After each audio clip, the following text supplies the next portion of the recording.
Good morning. ये हमारी MSc final year organic chemistry class है। मास स्पेक्ट्रोमेट्री में आज हम पढ़ेंगे nitrogen rule. Nitrogen rule is a very simple rule and it is useful for identification of molecular ion peak.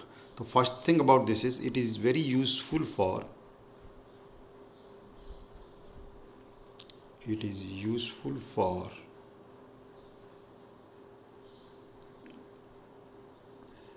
identification of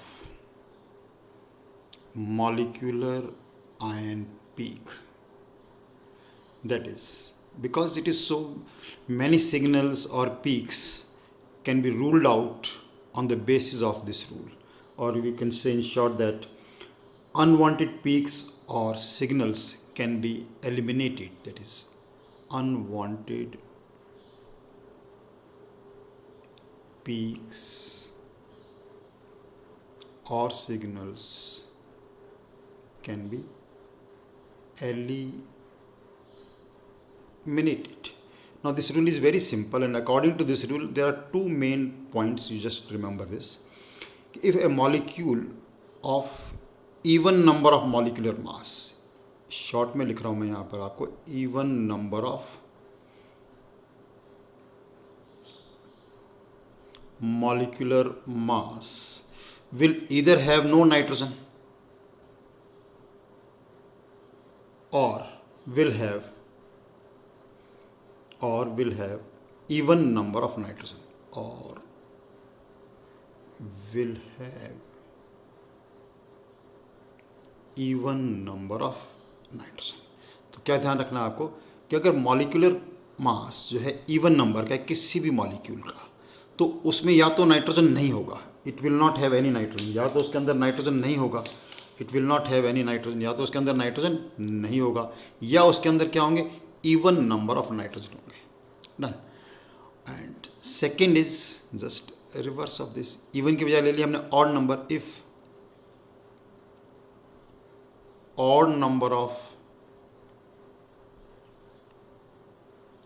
molecular mass, then it will have odd number of nitrogen atoms. तो इसके पास क्या होगा, odd number of nitrogen atoms होंगे। बस simple सी बात है, बहुत simple हो गया आपके लिए। ध्यान रखना, देखो अगर मॉलिक्यूलर मास इवन है या तो उसके अंदर इवन नंबर ऑफ नाइट्रोजन होंगे या उसके अंदर नाइट्रोजन नहीं होंगे, और अगर मॉलिक्यूलर मास का ऑड है तो उसके अंदर odd number of nitrogen atoms ही होंगे। अब इसको अपन यूँ कह सकते हैं, देखो एक और अल्टरनेट वे में बताता हूँ इसी चीज़ को। I am repeating the same thing in alternate way, that if molecular ion peak is at odd number, then number of nitrogen will be odd, and if it is at even number, then it won't have nitrogen, or it will have even number of nitrogen, या तो उसके अंदर nitrogen नहीं होंगे, ये और ये एक ही बात है। तो सिंपल पहले तो ये आपको ध्यान रखना है। एंड देन सेकंड जो इम्पोर्टेंट, चलो इसका एग्जांपल लेके बता। फॉर एग्जांपल लो, एग्जांपल लेते हैं। मान लो say we are taking, we have molecular formula is C5H9 and say C6H5NH2। आपने इसका मॉलिक्यूलर फार्मूला कैलकुलेट किया, इसका मॉलिक्यूलर वेट कैलकुलेट किया, तो मॉलिक्यूलर वेट कितना आता है इसका 79, और इसका कितना आता है 93। This is odd, this is odd. Odd means it should have one nitrogen, तो इसके अंदर देख लीजिए they are having both having one nitrogen. Odd, therefore only one nitrogen is present in this, इसलिए एक ही नाइट्रोजन इसके अंदर प्रेजेंट है। और एग्जांपल लेते हैं, इससे डिराइव कर लेते हैं। चलो C6, नेक्स्ट एग्जांपल लें, जैसे मान लो C6H4, अब NH2 ट्वाइस ले लिया। अब इसका मॉलिक्यूलर वेट कितना आएगा 108, इवन है इवन का मतलब क्या हो गया, it will have even number of nitrogen, therefore 2 nitrogen is present in this. Done. So it is particularly useful in alkaloid structure elimination में काफ़ी ज़्यादा काम में आता है ये रूल. लेकिन और देखो, इसका मैं एप्लीकेशन पार्ट बना के बताता हूँ आपको थोड़ा सा. अच्छा, एक चीज़ और देख लीजिए इसके अंदर, सिंपल, बस ये रूल इतना सही है. This rule only this is about this. Nitrogen rule पे क्वेश्चन आता था, आपको ये चीज़ बतानी है, सिंपल सी. एक चीज़ और बताता हूँ कि this rule is applicable for all compounds having carbon, hydrogen, nitrogen, oxygen, sulphur and halogen. जिनमें ये एलिमेंट्स होते हैं उन सब पर ये रूल एप्लीकेबल है विदाउट एनी एक्सेप्शन. ओके, अब इसका थोड़ा एप्लीकेशन पार्ट देखें. इसका एप्लीकेशन पार्ट में ऐसे थोड़ा यूँ बताता हूँ आपको. एप्लीकेशन एक पॉइंट ये देखो, एप्लीकेशन में एक पॉइंट ये देखिए कि fragmentation at a single bond, fragmentation at single bond gives odd number fragment ion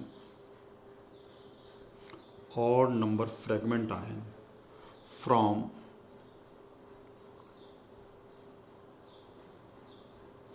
even number molecular ion.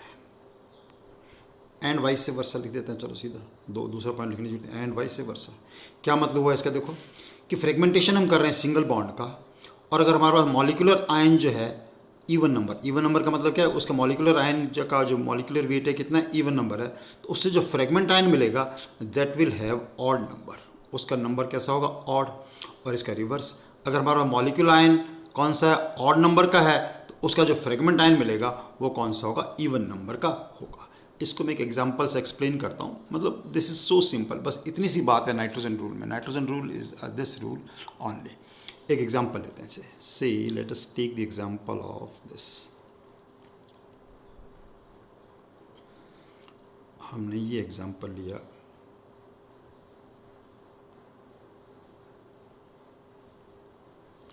To four dinitrophenol.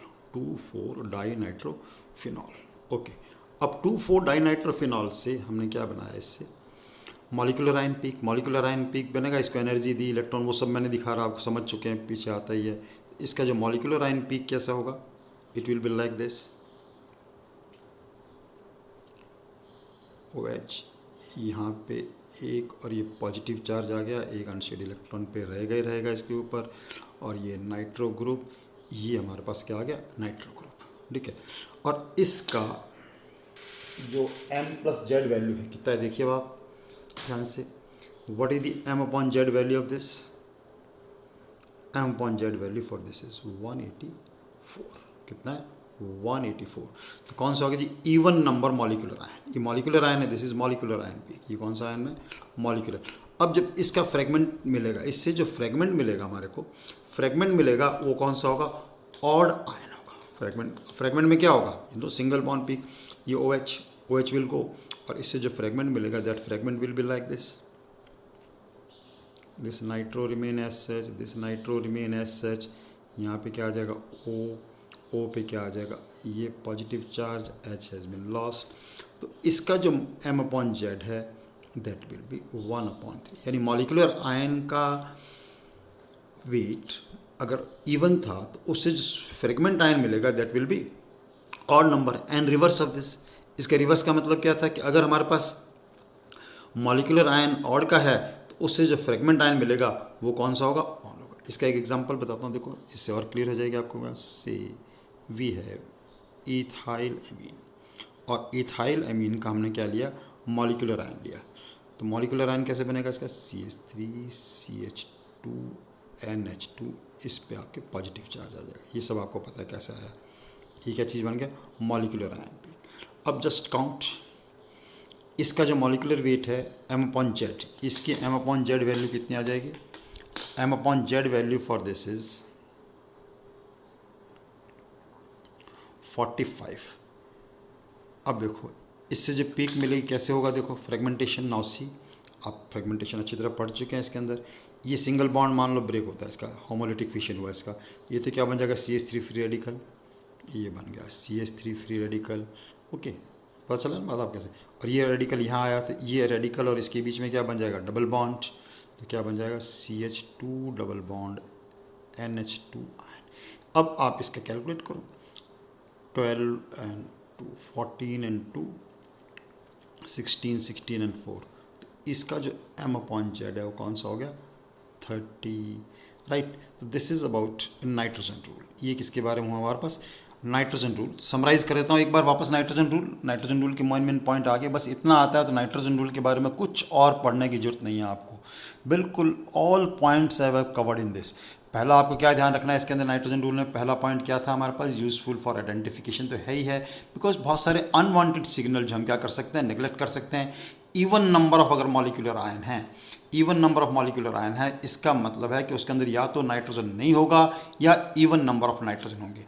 और अगर odd number of molecular ion है तो उसके अंदर odd number of nitrogen atom ही होंगे। It is applicable for all elements which have carbon, hydrogen, nitrogen, oxygen, sulphur and halogens. दूसरा जो मैंने एप्लीकेशन पार्ट बताया वो क्या बताया इसके अंदर, कि अगर हम सिंगल बॉन्ड का फ्रेगमेंटेशन कर रहे हैं तो अगर मॉलिक्यूलर आयन इवन नंबर का है तो उससे जो फ्रेगमेंट मिलेगा that will be of odd number. और अगर ऑड नंबर का हमारे पास मॉलिक्यूलर आयन है उससे जो फ्रेगमेंट मिलेगा वो कौन सा होगा, even number. This is all about nitrogen rule. Okay, आपको बहुत अच्छी तरह आ गया होगा नाइट्रोजन रूल। इसको मैं जैसा कि हर वीडियो में आपको बता रहा होता हूँ, आप आराम से धीरे धीरे सुने और अपनी कॉपी और पेन लेके बैठें और उससे अपनी कॉपी में नोट्स बना लें।